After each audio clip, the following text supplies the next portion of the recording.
So Kyrie just had shoulder surgery today, which means he's been shut down for the third time in his career. Trae Young was just an all-star starter and will likely be an all-NBA player, despite his team being awful. And Kyrie is 6 years older than Trae Young, 27, and Trae Young is 21. So there's still plenty of time for both of them to improve on their weaknesses, but I just don't know about Kyrie, man. You can read the stats, but I don't think the stats tell the whole story. Both players are really high usage rates, so you can't really use that point against either of them. I'm going to dive into a couple categories just to compare them like that, but I have a really important point at the end, which is leadership. But starting off, if you want to talk about playmaking, Trae Young is just better. He's more willing to pass. He's more of a point guard to me.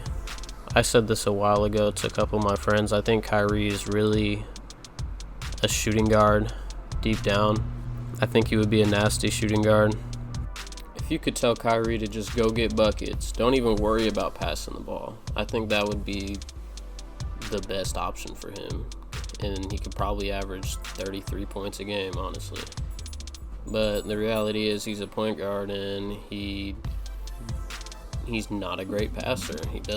He's a shoot first point guard, and that's definitely something he needs to improve on. But as far as they compare to each other, Trae Young's a better passer, at least right now. But on the opposite side of that, you need to talk about Trae Young's turnovers. He needs to be better at not turning the ball over. He's at 5 turnovers a game, around there, which just needs to be improved on if he wants the Hawks to be a serious threat.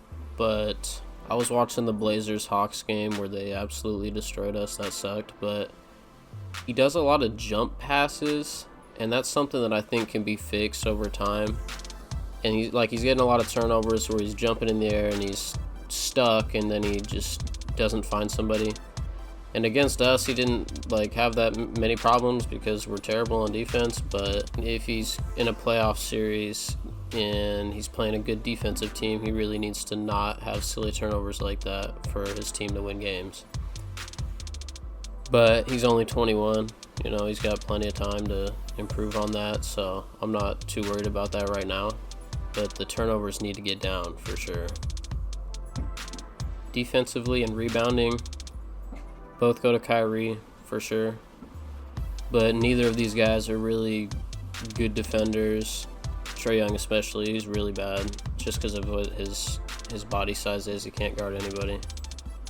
And that can potentially be a problem for him in his career because unless he bulks up or he grows, he's going to be smaller his whole career. So I think he needs to get better at, just being more active on defense.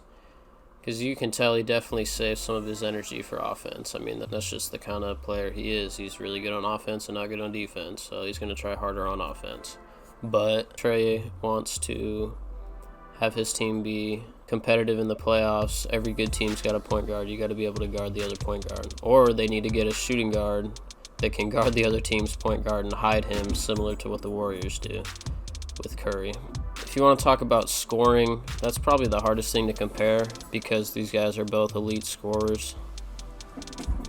If you're going one-on-one, I'm probably taking Kyrie.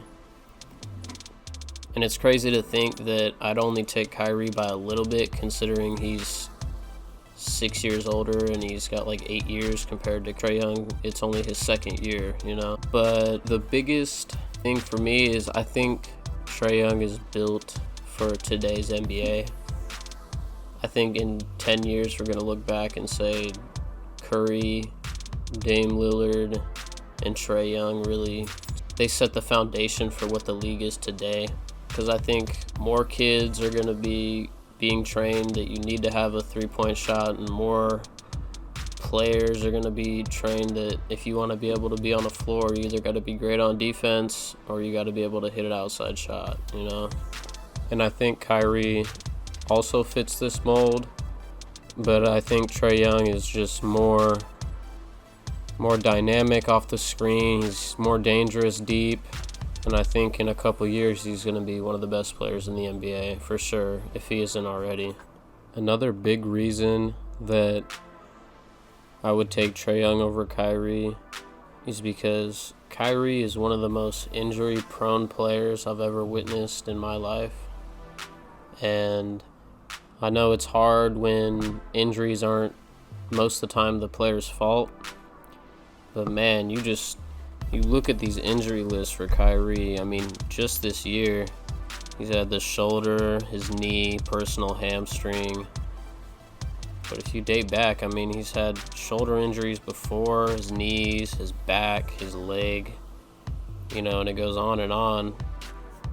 And he's only 27 years old. That's not a good trend you would want to see if you're, the Nets owner. But everyone knows how great Kyrie can be on the floor, but the problem is he isn't always on the floor. And this is a spot where you'd hope that Kyrie would be able to be better than Trae Young at, especially consider Trae Young is one of the smaller players in the league, and you would think he's more likely to get injured. And I still think Trae Young will more than likely have his fair share of injuries, but up to now, you got to give Trae Young the edge there. The biggest thing I'm worried about for both of these guys is that neither of them have proven they can be a great leader on a winning team. It's obviously unfair to pin this on Trae when the Hawks are in the middle of a rebuild, but as far as Kyrie goes, he just needs to be better as a teammate.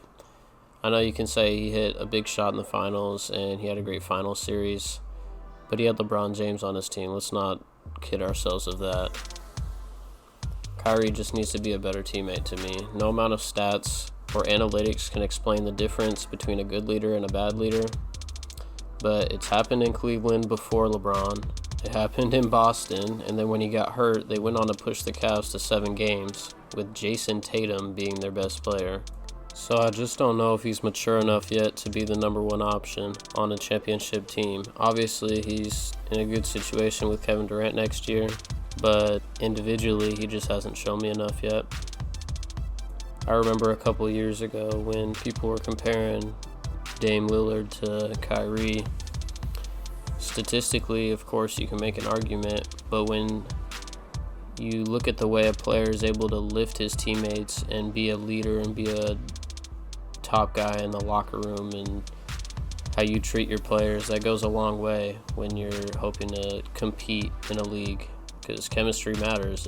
And I don't want to sound like a Kyrie hater because I'm not. I think Kyrie's a great player when he's healthy, but there's just so many different factors on why I think Kyrie hasn't shown improvement in over the years, and I think Trae Young is more built for today's NBA.